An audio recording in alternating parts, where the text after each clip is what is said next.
৯৫ বছরের অসহায় বৃদ্ধ হাফিজ উদ্দিনের দুবেলা খাবার জোটে না, জোটেনি কোনো ভাতাও। কানেও শোনেন না, পাও অচল। কেউ একবেলা খাবার দিলে খান, না হলে উপোস থাকেন। এমনই দুর্বিষহ জীবন কাটাচ্ছেন কুড়িগ্রামের উলিপুর পৌরসভার ২ নম্বর ওয়ার্ডের রাজারাম খেত্রী গ্রামের ৯৫ বছর বয়সী অসহায় বৃদ্ধ হাফিজ উদ্দিন ফকির। সরকারি বার্ধক্য ভাতা, বিধবা ভাতা, মানবিক ভাতা এসব সহায়তা পেয়ে থাকেন অনেকেই, কিন্তু ৯৫ বছর বয়স পার করেও কোনো ভাতা পাননি হাফিজ উদ্দিন। কেউ পাশে দাঁড়ায়নি, দেখারও কেউ নেই। কখনো ভিক্ষাবৃত্তি করেই সংসার চালাতেন তিনি।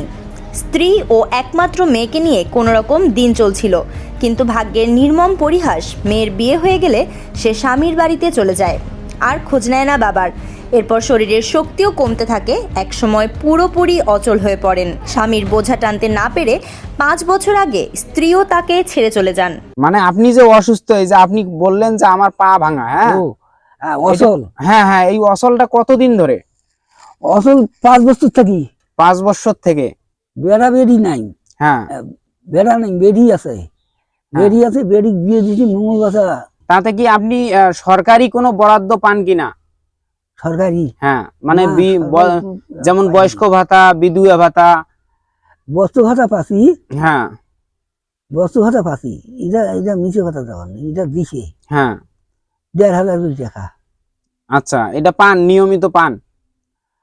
পাই তো, বস্তু ভাতা ৩ বছর থেকে পাই। এখন একা নিঃসঙ্গ এই বৃদ্ধ থাকেন শেষ পাম্পের পাশে একটি জরাজীর্ণ ঘরে। চারপাশে কোনো রাস্তা নেই, চলাচলের ব্যবস্থা নেই, আত্মীয় স্বজনও নেই। গ্রামে কেউ ভালো খাবার পেলে মাঝে মাঝে তাকে দিয়ে যান, তবে তা অনিয়মিত। না পেলে খালি পেটেই দিন কাটে। হাঁটু গেড়ে গড়াগড়ি করে নিজেই কোনোভাবে রান্না করে নেন।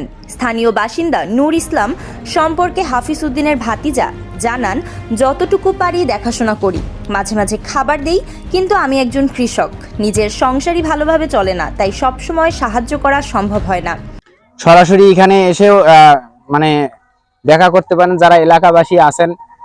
আমার এই ভিডিওটি যারা দেখবেন আশপাশ থেকে, যেমন আপনার উলিপুর কুড়িগ্রাম থেকে যারা ভিডিওটি দেখবেন, এই স্থানটার নামটা বলেন তো, এই ঠিকানাটা বলেন। ঠিকানাটার নাম হলো আজারাম খেত্রী, গ্রামের নাম। গ্রামের নাম রাজারাম খেত্রী। রাজারাম খেত্রী, মানে আশপাশের ঠিকানা দেন। ওটা হলো নিজেই খামার। হ্যাঁ, মানে এটাও তো একটা নিজেই খামারের অংশ নাকি?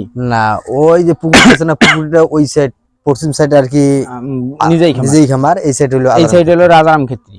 তো বাঁকড়াহাট পৌর। হ্যাঁ, পৌর। মানে এটা হলো উলিপুর পৌর ২ নম্বর ওয়ার্ডে পড়ছে নাকি? হ্যাঁ, আমি বুঝতে পারছি। এই বয়সেও সরকারি কোনো সহায়তা না পাওয়ার বিষয়টি হতাশাজনক। স্থানীয় প্রশাসন কিংবা কোনো সহৃদয় ব্যক্তি যদি তার পাশে দাঁড়ান, তবে হয়তো শেষ জীবনের কষ্ট কিছুটা হলেও কমবে।